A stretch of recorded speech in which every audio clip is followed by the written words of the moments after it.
কেরানীগঞ্জে অন্তঃসত্ত্বা নারীকে সংঘবদ্ধ ধর্ষণের অভিযোগ, পৃথক ঘটনায় গ্রেপ্তার 2। আদালতে তোলার সময় ধর্ষককে গণধোলাই। এবং মাগুরায় শিশু ধর্ষণ 6 মাসের মধ্যে বিচারের নির্দেশ দিলেন হাইকোর্ট।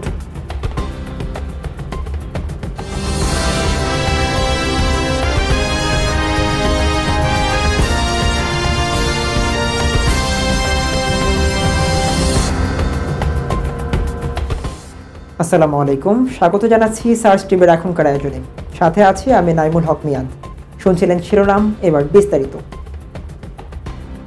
ঢাকার দক্ষিণ কেরানীগঞ্জ এলাকায় এক অন্তঃসত্ত্বা নারীকে দলবদ্ধ ধর্ষণের অভিযোগ পাওয়া গেছে। গত রাতে এ ঘটনা ঘটে। এ ঘটনায় সন্দেহভাজন 2 ব্যক্তিকে গ্রেপ্তার করেছে পুলিশ। তারা হলেন মোহাম্মদ আশরাফুল ও দীপ সরকার। তারা পেশায় অটোরিকশা চালক। দক্ষিণ কেরানীগঞ্জ থানার ভারপ্রাপ্ত কর্মকর্তা ওসি মাজহারুল ইসলাম প্রথম আলোকে বলেন, স্বামীর সঙ্গে মনোমালিন্যের কারণে ওই নারী কয়েকদিন আগে ঢাকায় আসেন। তিনি কাজ খুঁজছিলেন। ঢাকায় এসে একটি মাজারে আশ্রয় নিয়েছিলেন। গতকাল রাতে কেরানীগঞ্জে গেলেন। 3 রিকশা চালক ওই নারীকে থাকা খাওয়ার ব্যবস্থা করে দেওয়ার আশ্বাস দিয়ে একটি ঘরে নিয়ে দলবদ্ধভাবে ধর্ষণ করেন বলে অভিযোগ পাওয়া গেছে। এই ঘটনায় মামলা হয়েছে। ওসি বলেন, এই ঘটনার সঙ্গে জড়িত 3 জনকে শনাক্তের পর 2 জনকে গ্রেপ্তার করা হয়েছে।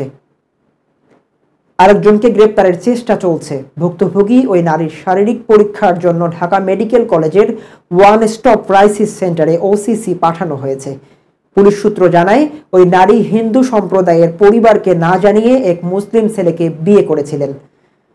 স্বামীর সঙ্গে মনোমালিন্য হওয়ার পর তিনি বাবার বাড়িতে যান, কিন্তু পরিবার তাকে বাড়ি থেকে বের করে দেয়।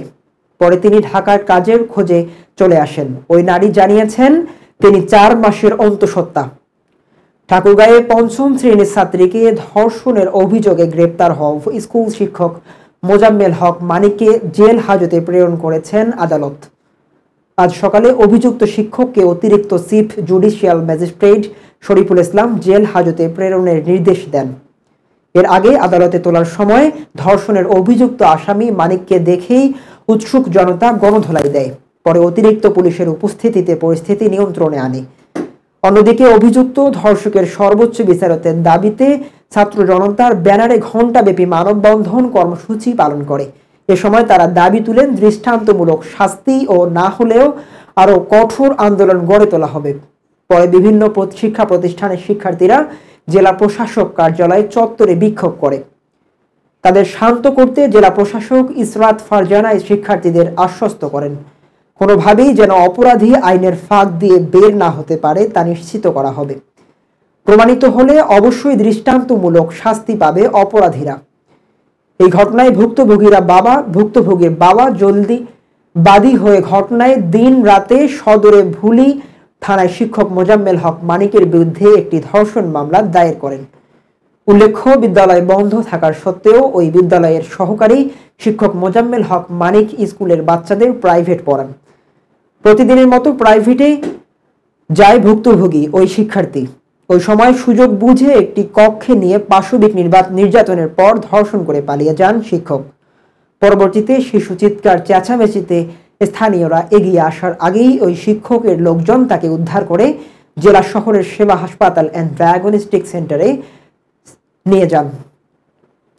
গোপনে চিকিৎসা দেওয়ার চেষ্টা করা কথা জানতে পেরে সংবাদকর্মীরা ছুটে গেলে দ্রুত সময়ে শিশুটি জেনারেল হাসপাতাল হস্তান্তর করা হয়। অভিযোগ রয়েছে, এর আগেও এ ধরনের ঘটনা ধামাচাপা দিয়ে ওই প্রতিষ্ঠানে অনৈতিক কাজের চিকিৎসা দিয়ে মোটা অঙ্কের অর্থ হাতে নেয় জড়িতরা।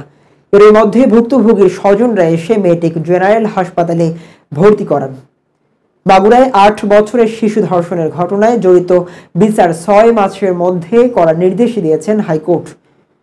সেই সঙ্গে শিশুটির পরিবারকে দেখভাল করতে সমাজসেবা অফিসার নিয়োগের নির্দেশ দেওয়া হয়েছে। আজ বিচারপতি ফারাহ মাহমুদ ও বিচারপতি দেবাশিস রায় চৌধুরীর হাইকোর্ট বেঞ্চ এ আদেশ দেন। নারী ও শিশু নির্যাতন দমন ট্রাইব্যুনালে এ নির্দেশ বাস্তবায়ন করতে বলা হয়েছে। এর আগে 24 ঘন্টার মধ্যে ধর্ষণের শিকার শিশুটির ছবি সামাজিক যোগাযোগ মাধ্যম সহ ইন্টারনেট থেকে সরানোর নির্দেশ দেওয়া হয়। তবে এ ঘটনায় মামলা করেন শিশুটির মা। এদিকে বিএনপির ভারপ্রাপ্ত চেয়ারম্যান তারেক রহমানের নির্দেশ, ধর্ষণের শিকার পরিবারকে বিনা খরচে আইনি সহায়তা দিতে 5 সদস্যের আইনজীবী প্যানেল কাজ শুরু করেছে বলে জানিয়েছেন দলটির আইন সম্পাদক। শিশুটির পরিবার সূত্রে জানা গেছে, কয়েকদিন আগে মাগুরায় বোনের বাড়িতে বেড়াতে গিয়েছিল শিশুটি। সেখানেই রাতে তার বোনের শ্বশুর হিটু শেখ শিশুটিকে গলা চেপে ধরে ধর্ষণ করেন। অচেতন অবস্থায় তাকে উদ্ধার করে প্রথমে মাগুরা জেনারেল হাসপাতালে ভর্তি করা হয়, পরে নেওয়া হয় ফরিদপুর মেডিকেলে। অবস্থা গুরুতর হওয়ায় রাতেই পাঠানো হয় ঢাকা মেডিকেলে, নেওয়া হয় পেডিয়াট্রিক আইসিইউতে। দর্শক, এই ছিল সার্চ টিভির এখনকার আয়োজনে। পরবর্তী সংবাদ দেখার আমন্ত্রণ জানিয়ে শেষ করছি এখানেই। আল্লাহ হাফেজ।